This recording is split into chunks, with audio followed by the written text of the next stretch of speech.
Жамбалт оржийн хар хууль. Монгол улсын их хэлмэгдүүлэлтийн жилүүдэд түүхийн хард толболж үлдсэн цөөхөн хүний нэг бол яхаарахгүй дотоод явдлын яамны орлогч сайд улсын аюулаас хамгаалах газрын дарга Бат очрын Жамбалт орж үлээ. 90 оноос хойш явагдсан хийгдсэн түүхийн өмнө хүлээх хариуцлага дэлээ нэвтрүүлэг болон сонин хөвлөлд өгсөн арьслагадаа Жамбалт орж хизээч би их хэлмэгдүүлэлтэд оролцож яргалал хийж байгаагүй. Намайг 1939 оны хавар зөвлөлт холбоот улсад КТВ дорн дахны коммунистуудын их сургууль төгсөөд ирэхэд их барилгалгаа явагдаад өнгөрсөн цаг үе шүү дээ.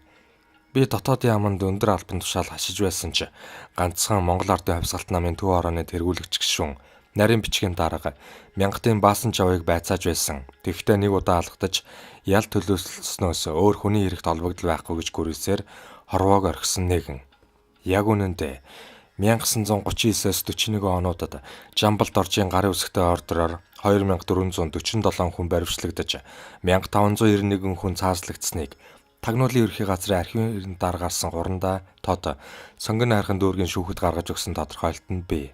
Хэлмэгдэж байсан манай хуучин ахмадууд хүний ажил амьдрал түүх хар цагаантай байдаг бол Жамбалт оржийн хувьд гялтаах юм бараг байхгүй гэдг нь бас ортойч байх гэж санагддаг. Харин Жамбалт орж нэг сонин зүйл намайг хар хуулийн талаар ярьцлага хийхээр очиход минь нэлээд бодлогоширсан байдалтай ярьж үлээ. 1939 оны 4-р сард дотоод явдлын яамны удирдах ажилтнуудын зөвлөгөөн хийж байтал маршал Жобелсон өнөөдөр бид эсэргүү нарын дөнгөж 10%-ийг илрүүлээд байна. Цаана ангийн дайсны 90% үлдээд байна. Бослог гаргахад бэлэн байгаа түүний дайсагнагч ажиллагааг эрс шийдвэртэй тас зохих хэрэгтэй гэж зориуд анхааруулсан. Тэгээд цааш нь социалист байгуулалт эрч хүчээ авах тусам ангийн тэмцэл 2 дахин нэмэгдэнэ гэсэн Сталин багшийн сургаалыг бид үргэлж санаж сонор сэрэмжтэй байж тэмцлээ улам хүчтэй явуулж эсэргүүгийн энэ их хүчийг бут зохих ёстой. Харин нуглаа завхрал гаргаж хүнийг хэлмэгдүүлж болохгүй. Тэгэхдээ бурад бараг төвдүүдийг нэг их өрөвдөд байх шаардлага байхгүй гэсэн. Онцгой комиссийн гишүүн Лувсан Шарав цэрэнд орж хоёрыг баригдсанаас хойш би өөрөө ч их айдаг болсон. Ганц би ч биш ер нь манай дотоод явдлын яамны голлох дарга нарт тийм сэтгэл зөмдөл төрсөн байх. Удаач үгүй. Манайхан баривчлагдаж Лубянкад ясаа тавьсан гэлээ. Харин Жамбалт оржгүй бүх нүглийг Оросын КГБ хийхэн тогтоогч бас үнний хувь байсан нэлэрхий. Одоо Монгол улс Оросын талаас улс төрийн хэлмэгдэлд өртсөн 1000 гаруй хүний хувийн хэрэг нэхэд байдаг. Оросын тал 400-аад хүний хэргийг шилжүүлээд бусд нь манай хуулиар шийтгүүлж цааслагдаагүй учраас бид мэдэхгүй гэж өчтдөг. Учир нь эдгээр эсэргүү хэмээн баригдсан хүмүүсийн ихэнхийг Оросын ураны үйлдвэрт ажиллуулсан байдаг. Энэ бүхнийг нэг гэрчлэх нэг баримтуул дотоод явдлын яамд байдаг аж. 1937 онд Сибирийн Ворхутын КГБ-ийн дарга милицийн гарын үсгтэй нэгэн бичигт та нар яагаад хөгшин таваар ачуулаад байна? Яралтай 6000 ажлын залуу таваар хэрэгтэй гэсний дагуу дотоод явдлын яамны онц бүрийн эрхт комиссийн нэг удаагийн хурлаар 1240 хүнд дээд хэмжээ өгсөн болоод Морхутын ураны үйлдвэрт ачуулж байсан удаатай гин. Ийм замаар хортой үйлдвэрт өгсөн хүмүүсийн материал олдоход хэцүү байх л та. Үүнийг Жамбалт оржгүй. Тийм байж магадгүйгээ тодорхой юм хэлэлгүй өнгөрсөн бэлээ. Харин дотоод явдлын яамны хууччул Жамбалт оржийн санаачлагаар манай конторт 24-25 гэсэн хоёр тасалгаа бий болсон. Түүнд л амгалан дахь Оросын 17 дугаар армийн шоронгийн туршлагаар улс төрийн хоригдлуудад эрүүл шуулт тулгадаг байсан гэж ярьдаг юм билээ. Дотоод явдлын яамд тасгийн дарга байж байгаа цүүлдэ баригдсан Эрдэмтэн Батан Базаргай хуучлагата. Жамбалт орж сайдч ялгаагүй Чобелсон шиг ширүүн догшин хүйтэн харцтай хүн байсан. Бид Жамбалт оржийг дуудахад хулгаж байгаад л ортогсон гэж үлээ. Жамбалт оржгуун амьд цэрүүндээ өгсөн хоёр ярьцлагыг толилуулъя. Хар хуулийн талаар өгсөн ярьцлагаас сонд нийслэгдсэний дараа буцаж сонгон хайрхын дүүргийн шүүхээр заргалцсан аж. Жамбалт орж 1930-аас 40 оны эмгэнэлт жилүүдийг биеэр дуулж дотоод яамны орлогч сайд, аюулаас хамгаалах газрын дарга, шүүхийн яамны сайд, улсын прокурор зэрэг тун чухал албан томилогдож байснаас гадна 1957 он хүртэл Монгол Ардын хувьсгалт намын төв орооны улс төрийн товчооны гишүүн байсан. Нэлээд нууцыг мэдэх хүн. Нас өдөр ир гарсан гэхэд би тэнхлүүн ухаан саруул байсан үед нь 2 удаа уулзаж нэг үе хүмүүст айдас хүйц төрүүлж байсан Жамбалт оржийн хар хууль буюу Энтэхэ Синзэгийн 5-3 дугаар тогтоолын талаар тодруулсан юм. Энэ хууль яагаад таны нэрээр алдарших болсон юм бол би 1948 оны 12 дугаар сарын ихээр шүүх яамны сайдаас чөлөөлөгдөж улсын прокуророор томилогдоод байлаа. Энэ үед улс олон нийтийн өмч хөрөнгийг элдв хэлбэрээр ашиглан шамшигдуулах явдал нэлээд газар авсан түгээмэл шинжилгээ болсон юм. Энэ талаар дотоодын яамтай хамтран асуудал боловсруулж энтэхээ Синзэд оруулахыг надад даалгасан. Ингээд манай прокурорын нөхөд нэлээд судалгаа хийсний үндсэнд тогтоолын төсөл боловсруулж Цэдэн Балд аргад өгсөн түүхтэй. Тэгэхэд дотоодын яамны нөхөд оролцоогүй юм уу? Дотоодын яам бидэнд захирахдаггүй. Тусдаа төсөл оруулсан юм билээ. Өмч хөрөнгө өргөдөж шамшигдаж байгааг Цэдэн Балд арга эдийн засагч хүн болохоор арай гярхаа ажиглаж уг төслүүдийг өөрчилж энтэхээ Синзэгийн 5-3 дугаар тогтоол гэж хуульчилсан чангахан тогтоол 1948 онд гарсан юм. Чангахан гэдэг нь юу гэсэн үг вэ? Энэ тогтоолд холбогдсон тул буудан алах эсвэл улаан цагаан 10 жил өгдөг байв. Улаан 10 гэдэг нь амь хэлтрүүлнэ гэсэн үг. Бас Оросууд санаачилсан байж магадгүй. Оросоос уулбарласан хууль гэдэг хожим үзэж байхад дотоод яамны ажлыг сайжруулах арга хэмжээний тухай улс төрийн товчооны 1947 оны нэг нууц тогтоолд улс ба хоршоолол олон нийтийн өмчийг ашиглан шамшигдуулж байгаа нь эдийн засгийн шинжтэй эсэргүү ажиллагаа бөгөөд тус орны эдийн засгийн суурьд элдв бэрхшээл учруулж байна гэсэн заалттай байв. Уг хууль дээхэн үед зөвлөлтөд байсан хуулийг яг хуульчихсан юм билээ. Зохиогч нь Энтэхэгийн зөвлөх Прихоров, шүүхийн яамны зөвлөх Алексеев хоёр болов. Энэ хуулийн хэрэгжилтэнд дотоод яам бас оролцсон штэ. 5-3 дугаар тогтоолоор хэрэгт холбогдсон хүмүүсийг зөвхөн дотоод яам мөрдөн байцаадаг байсан. Улс төрийн эсэргүүгийн арга маяг өөрчлөгдөж эдийн засаг руу шилжлээ гэж Цэдэн Балд арга удаа дараа ярьж байсан. Хувьсгалын эсэргүү Японы тагнуул нэн ховордсон 40-од онд дотоод яамны тэр их хүчийг ингэж ашиглах ёстой байсан биз. Ер нь дотоод яамны эрх мэдэл хязгааргүй байсан. Нэг тогтоолд шүүх яам прокурорын зарим шийдвэрийг дотоод яам биелүүлэхгүй айж болно гэж заасан байдаг шүү дээ. Эдгээр хэрэгт холбогдсон хүмүүсийг мөрдөн байцаахад хүч хэрэглэж зодож хэрэг хүлээлгэх тухай улсын төв товчооны нууц тогтоолыг хэн санаачилсан бол тэр үед хоол ховор байхад хэрэг хүлээхгүй хоригдлуудыг олон сараар тэжээж эдийн засгийг хөндрүүлж байна гэсэн яриа гардаг байсан. Сүүлд үдэж байхад Энтэхэгийн тэргүүлэгчдийн тэр нууц тогтоолд Чобелсон Цэдэн Балд сүрэн жав 3 гарын үсэг зурсан байдаг. Энэ тогтоолоор хідэн хүн шийтгэгдсэн юм бол Сэлэнг аймгийн дарга байсан Гүнтэв сүрэн улс төрийн товчооны гишүүн байсан Рахчаа нар холбогдсон гэдэг. Чухам хідэн хүн шийтгүүлснийг мэдэхгүй. Тэгтээ бас хэлмэгдэл гарч байсан. Гүнтэв сүрэнгийн хувьд цөөхөн төгрөгийн төлөө хэлмэгдсэн талтай. Харин Рахчаа даргын хувьд өөр хуулиар шийтгүүлсэн юм. Тэгтээ өмч ашиглалттай холбогдно л доо. Ийхүү үндсэн яриа дууссаны дараа улсыг аюулаас хамгаалах газар дотоод яамтай холбоотой ганц хоёр зүйлийг сонирхсон юм. 1937 онд байгуулсан онцгой комиссийг татан буулгаж 1939 онд Энтэхэгийн тэргүүлэгчдийн 15 дугаар тогтоолоор тусгай комиссийг байгуулсан байдаг. Үүнийг та толгойлж байсан юм шүү. Тусгай комиссийн бүрэлдэхүүн дарга орлогч нарыг тогтоол заагаагүй юм. Гол төлөв Чобелсон даргалж байсан. Комиссийн нарийн бичгийн дарга нь Эс Цэрэн гэдэг хүн байсан. Хаяа Чобелсон гэзгүүд би удирдах байсан байж магадгүй. Ер нь дотоод яамны хамаг нууцыг мэдэх ганц хүн гэвэл Чобелсонгийн туслах нэг гол хэлтсийн дарга байсан Хурандаа Самбуун яам юм шүү дээ. Одоо тэр амьд сэрүүн ануухан байгаа. Ярьцлага өгөх байлгүй. 40 он болцоход байхад ч гэсэн эсэргүүнүүд байна гэж үзэж байжээ дээ. Тийм ойлголт дээрээ байсан юм. 1939 оны 4-р сард дотоод яамны ажилтнуудын зөвлөгөөн дээр Чобелсон хэлэхдээ хувьсгалын эсэргүү гадаадын тагнуултаа хийх тэмцэл яагаад ч үгүй байна. Одоо манад буй ангийн дайсны дөнгөж 10% нь илэрч 90% үлдээд байна. Түүний дайсагнагч ажиллагааг эрс шийдвэртэй тас зохих хэрэгтэй гэж зориуд анхааруулснаас хойш амар лавсан шарав догсом лосол баасан жав дорж бүрүүгээд томчууд мөн дотоод яамны хамаг хилцсийн дарга орлогч сайд нар баригдсан шүү дээ. Ер нь лавсан шарвыг баригдсны дараа би өөрөө ч айх шиг болсон. Энэ ээлж надад ирэхгүй гэх баталгаа алга шиг бодогдсон гэж үлээ. Сүүлдээ хин дуртай хүн контортоо дуудаж ирээд бариулдаг байсан юм биш үү? Хүмүүс тэгж ярьдаг юм. Үнэн байж магадгүй.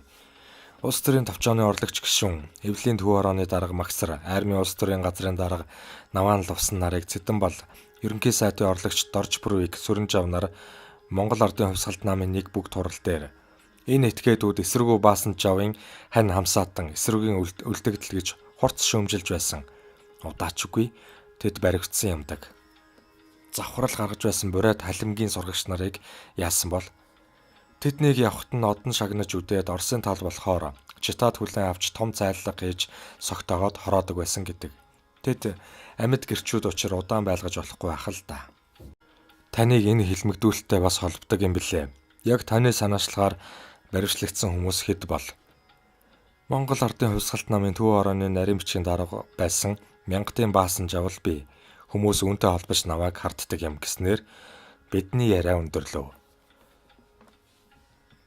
Баримт төссөн тодруулга 1941 оны 1-р сарын 11 номер 10 маш нууц.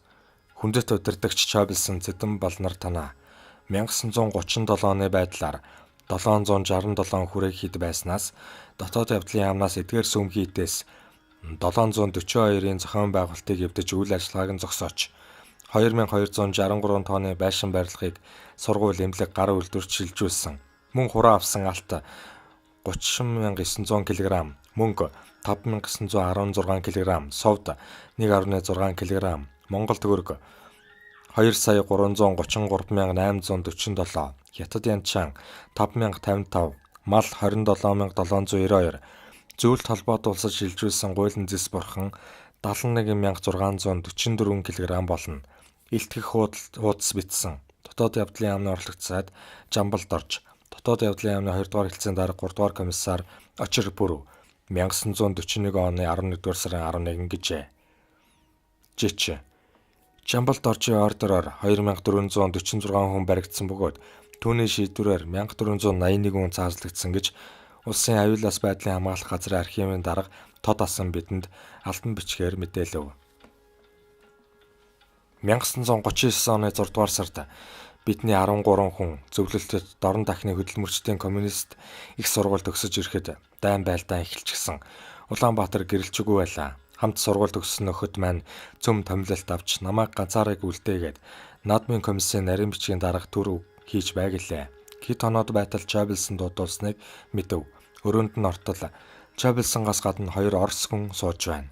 Чойблсон надад хандаж чамайг улсыг аюулаас хамгаалах газрын таргаар томиллоо. Явж ажиллаа хүлээж ав гэлээ. Тэгтэл нөгөө 2 Оросын нэг нь элчин сайдын яам явах юм болж нөгөөх нь дотоод яам руу намайг дагуулж явах юм болов.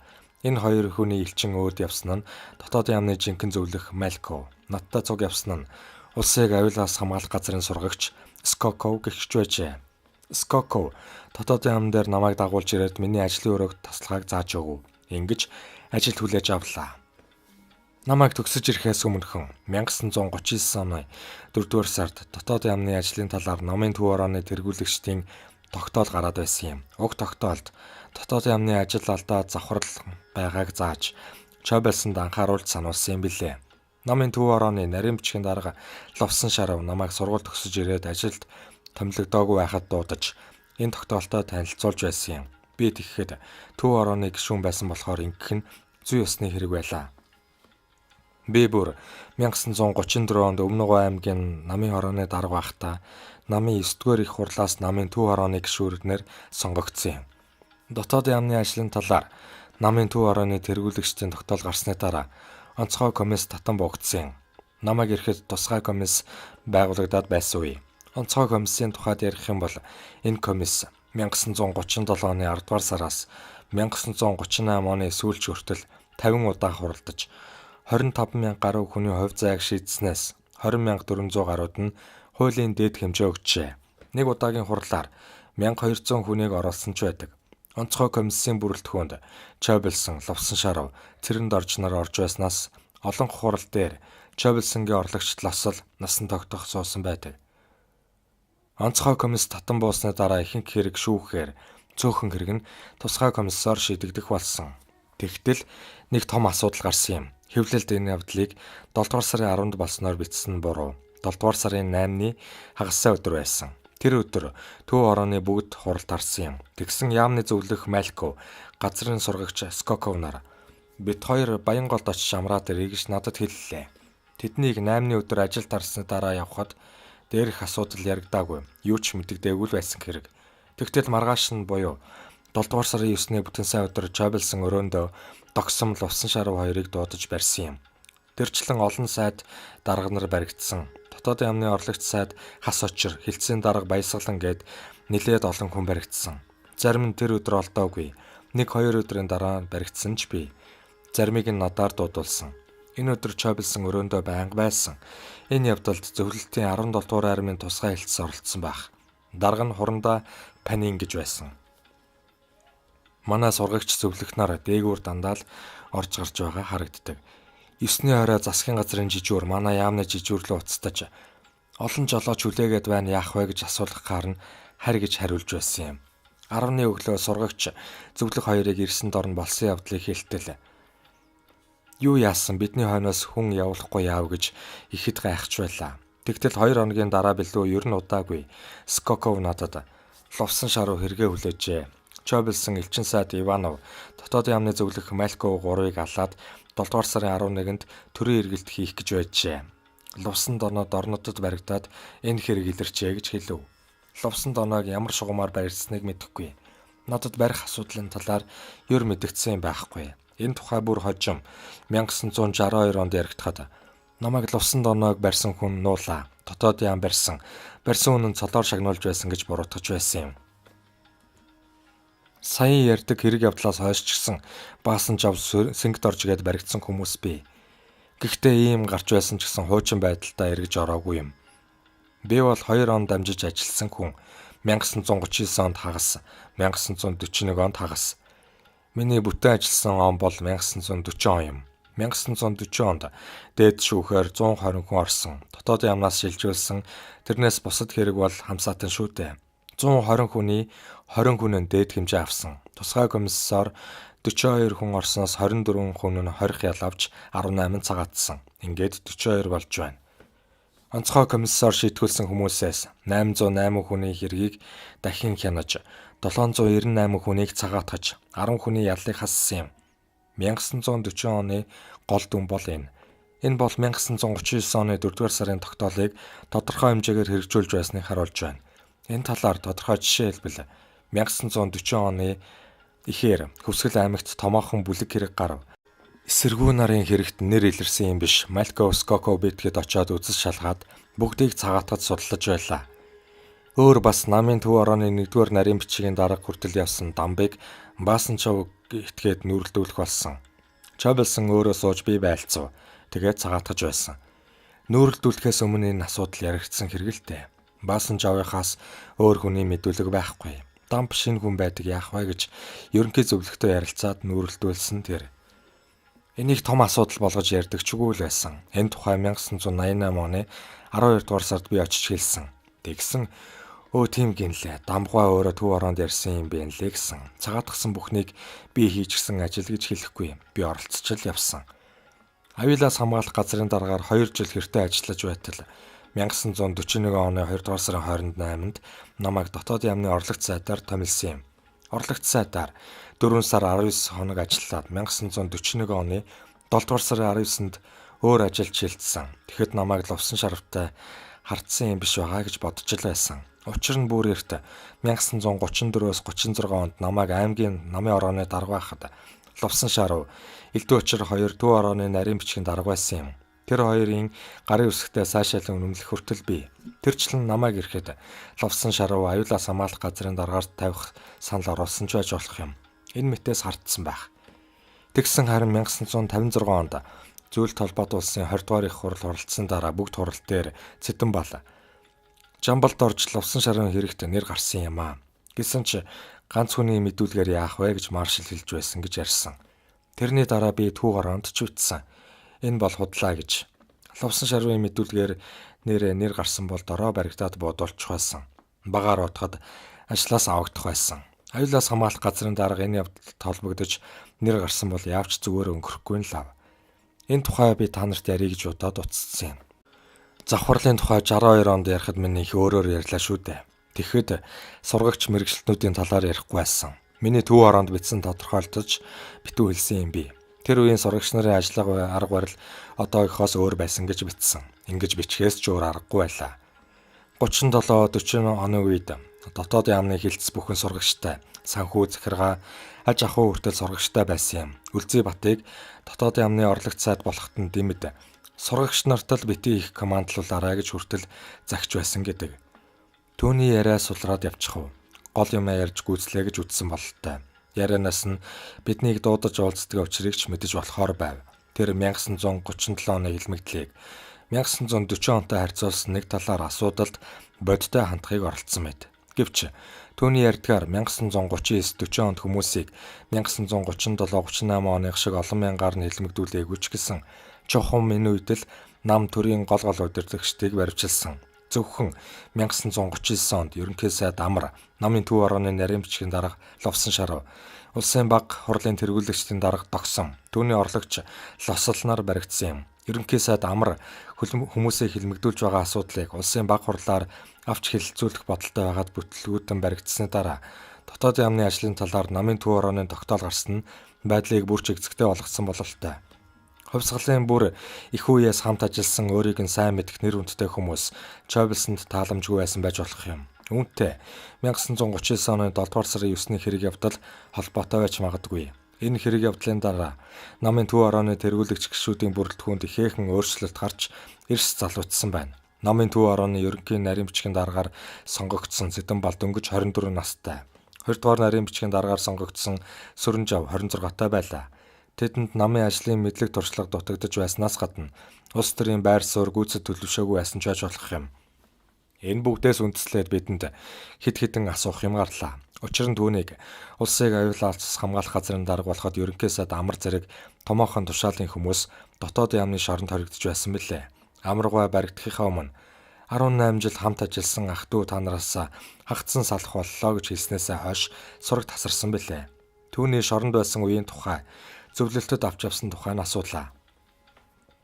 Надад мэдсэн юм ер байхгүй. Чойбелсон л мэдэж байсан бах. Хизээ хаашаа юугаар явсан юм өстой бөөмөд. Энд л хоригдож байсан болов уу гэж боддог. Яагаад гэвэл тусгай комисс энд конторлож байсан. Одоо бол өөр газар хоригдож байсан ч гэж яриад байгаа юм. Эндээс өөр газар шорон байсан гэж одоо л би дуулддаг боллоо. Би бодохдоо хилцсэн энд байсан юм чинь энд л байсан байх гэж боддог байсан гэд тодорхой юм хэлсэнгүй. Ингээд Амаргуйн хувь заяаны тухай мэдсэнгүү хоцрорлоо. Амаргуйн тухай намын амьдрал сэтгүүлд гарсан өгүүлэлт хэлмэгдэх стыг дурсах өдрийг ерөнхий сайд Амаргуйн баригдсан өдөр 3 дугаар сарын 7-нд тэмдэглэж байх санал дэвшүүлсэн байсан. Миний бодлоор бол 9 дугаар сарын 10-нд байх нь зохимжтой юм шиг. Энэ шөнө өргөн баримтлагаа эхэлж олон айлын үүдийг үхэл татсан юм. Үйл явдлын өрнөлийг авч үзсэн ч гэсэн тэр 8 дугаар сарын 25-нд маршал Дэмэд нас нөхчөж 9 дугаар сарын 2-нд Чойбелсон бүх цэргийн жанжин цэргийн яамны сайд болж 10-нд баримтлагаа эхэлсэн. Эдгээр үйл явдал хоорондоо ердөө 7 хоногийн хэргийн зайтай юм. Гэхдээ бид энэ талаар ер хөндөж яриагүй юм. Яриа маань 39-40 оны хооронд л эргэлдэж байлаа. 1940 онд баригдсан Баасанжав Сингт орчийн талаар тодорхой юм дуудалж магадгүй гэж асуусан юм. Баасанжав бол 1936-аас 40 онд Монгол Ардын хувьсгалт намын нарийн бичгийн дарга байсан. Энэ хоёр хүн хоёулаа эмгэнэлтэйгээр дууссан юм. Баасанжав нь шоронд нас орж Сингт орж хэрэгэ хүлээхгүй байсаар эцэстээ өнчин хоцорсон ялх хүрээ бодохын эрхэнд хэлс хэрэг хүлээж алагдсан билээ. Энэ хоёр хүний сүүлчийн өдрүүдийн талаар Дашийн Дамбгай сэтгүүлч Цэндийн Дамдын Сүрэнгуй хоёр нэлээд юм тодруулж хэлдэг. Дамдын Сүрэнгуй Сингт орчтой хамт хэрэгэ таслуулж байжээ. Тэдний талаар жамбалд орж яах вэ? Тэд чинь эсэргүүгээ үлдэгдэл гэж Ловсон Шарвын мэдүүлгээр илэрсэн. Ер нь Ловсон Шарвтай хамт ажиллаж байсан хүмүүсийг ястай хардаж сэрдэж байлаа шүү дээ гэснээс үүдээд хүмүүсийг барихтаа ер нь юунд үндэслэж барьдаг юм гэсэн асуулт гарч ирлээ. Энэ асуудал жижиг гэмээр боловч угтаа бол дотоод яамны ажлын арга барил завхарлын мөн чанарыг ойлгоход хэрэгтэй юм. Түүнд тавих асуултаа бүр өөртөө нь холбож зарим дайшлан барьжлах хуудсанд таны гарын үсэг байгаа. Барьжлагтаа юунд үндэслэн зурдаг байсан бэ гэж асуув. Дээр үед хамаагүй их хөтөлж бичиж байсан л гэж байгаа юм. Хийгээгүй юмыг нь хийчихсэн болгоод бичдгийг л хэлж байгаа юм. Байцаагч нар хилцсэн дарга сургагч нар мөрдөн шалгасан байгаа. Чойбелсон тушаал өгч бариулсан л бах. Би гарын үсэг зурж байгаагүй гэж худлаа хэлэхгүй зурж л байсан. Нэг хүн дуудаж энэ талаар асууж байсан. Нэг хүний хэрэг дээр дайчлан баримтлах тогтоол ялын төлөвлөгөөр зурсан 3 гарын үсэг зурулсан.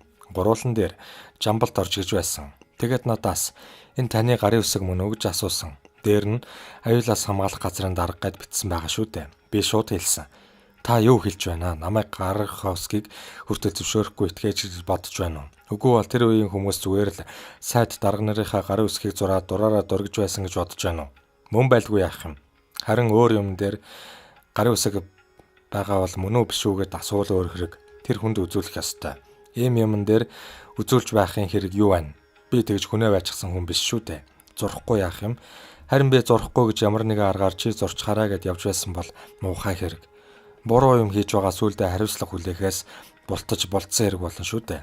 Харин сайд дарга нарынхаа гарын үсгийг хамаагүй дураараа зурж байсан хүмүүс байсан гэж би ил хэлж чадахгүй гэлээ. Чойбилсонтой нэлээд хэдэн жил ойр холбоотой ажилласны хувьд асуув. Ер нь мэрэгчлэлтний амыг их хардаг хүн байсан. Чойбилсон дээр ганцаараа очиж байсан тохиолдол ховорхон л байх. Зөвлөх сургагч хоёрын нэгтэй нь очино. Ганцаараа очиод асуудал шийдэхээр гарвал сургагчтай ярьсан уу гэж асууна. Юм шийдэж чаддгүй хүн байв. Бичиг үсгийн чадвар таарав. Гарынхаа үсгийг хүртэл чадвартайхан татчихж чадахгүй дээ. Чойбилсонгийн гарын үсгийг хэнч дуурайлгаж чадахгүй дээ. Орос хэлэнд овоо ярихдаа нэг их цэвэр биш. Гэхдээ чөлөөтэй ярина. Орчуулагч хэрэгэлдэггүй. Зан авираар тийм жишэрүүн биш. Гэхдээ хойсгоноор зантай. Намтрыг нь үзэж байхад бүр хувьсгалаас өмнө Орос зурж байсан. Хожим журамт цэрэг хяагтаас хэд хэдэн чиглэлээр хөдлөхөд улаан армийн нэг ангитай явсан байдаг. Тэр үеэс л Оросуудтай ажиллаад сурчсан юм болов уу гэж боддог юм гэж тэр хэлв. Та ер нь хэдэн он хүртэл ойр холбоотой ажилласан бай. Улс төрийн товчооны гишүүн байсан болохоор хойшоо эмчилгээнд хамгийн сүүлд явах хүртэл л мэднэ. Зөвлөлтөөс эмч ирж үзээд хойно эмчилжүүлэх шаардлагатай гэж авч явж байсан. Би гаргаж өгөлцөж гар барьж байсан. Энэ л бидний сүүлчийн уулзалт болсон доо. Мис асал 4 цаг гэртээ үргэлжлэж амжилттай боллоо гэж Цэдэнбал хэлж байсныг санаж байна гэлээ. Цэдэнбалын тухай дурдсан дээр нь социалист хууль ёс завхруулах явдалд тэр хэрхэн хандаж яаж тэмцэж байсан талаар сонирхов. Учир нь Жамбалд орж шүүхийн амны сайд болон улсын прокурор байхад Цэдэнбал намын төв хорооны ерөнхий нарийн бичгийн дарга байсан юм. Цагаатгах ажил түрүү миний хэлдгээр 1940 онд хэсэг үргэлжлээ зогссон. 1956 62 онд бас дахин эхлээд унтарсан. Уг нь 3ч дахин яригдсан байгаа юм шүү гэв. Ийм тууштай биш ажлыг тэр шууд Цэдэнбалтай холбож яриаггүй ч гэсэн тойроо замаар ойлгуулах гэсэн бололтой. Тэгээд хэрэгтэн хэрэгэ хүлээхгүй байгаа тохиолдолд хүч хэрэглэхийг зөвшөөрсөн бичигт Цэдэнбал гарын үсэг зурсан байдаг болохоор мэдэхгүй юм гэв. Асуух гээд өвн болж өгөхгүй нэг асуулт үлдэв. Юу гэвэл Жамбалт орчийн хар уйлт гэдгийн талаар мэдмээр байлаа. 1947 онд тэр намын төв хороо сайд нарын зөвлөлийн хамтарсан хуралд улсын ба олон нийт торшооллын өмчийг хамгаалах тухай асуудлаар илтгэл тавьж, улсын ба олон нийт торшооллын өмчийг ашиглах, хулгайлах, өргөдүүлэх, бусад хэлбэрээр үгүй болгох зэрэгт хуулийн эрхтгийн олон талын ойлголтыг зөвхөн хулгайлсан, шамшигдуулсан гэдэг хоёрхан үгээр томьёолж, хулгайлсан, шамшигдуулсан этгээдийг буудан алах, хэрв хөнгөтгөх шалтгаантай гэж үзвэл 10 жил хорж бүх хөрөнгийг хураах ба тэр этгээдэд бололцоо олгосон хяналт шалгалт хийх үүрэгтэй албан тушаалтныг буудан алах, хэрв хөнгөтгөх учир байвал 8 жилээс доошгүй хугацааны хориогоор сольж хөрөнгийг бүгдийг буюу зармыг хураа гэсэн залттай шин төслийг урд нь үлдэгдсэн хэрэг дээр буцаан хэрэглэх хүчинтэйгээр боловсруулж энэ хуулиар шийтгүүлсэн хүнд өршөөл үйл үзүүлнэ гэж заагаад батлуулсан тохиолсон юм. Тийм хууль гарсан, баталсан тогтоол байгаа гэсгийгээд ярих дургүй өнгөрөв. Энэ уулзалтаар бид анх уулзснаа бодвол нилээд ол юм олж мэдэв. Гэсэн ч Жамбалд орж гоо ярих гэсэн гол юмнасаа өөр асуудал руу гүнзгий орох дургүй байх шиг санагдлаа.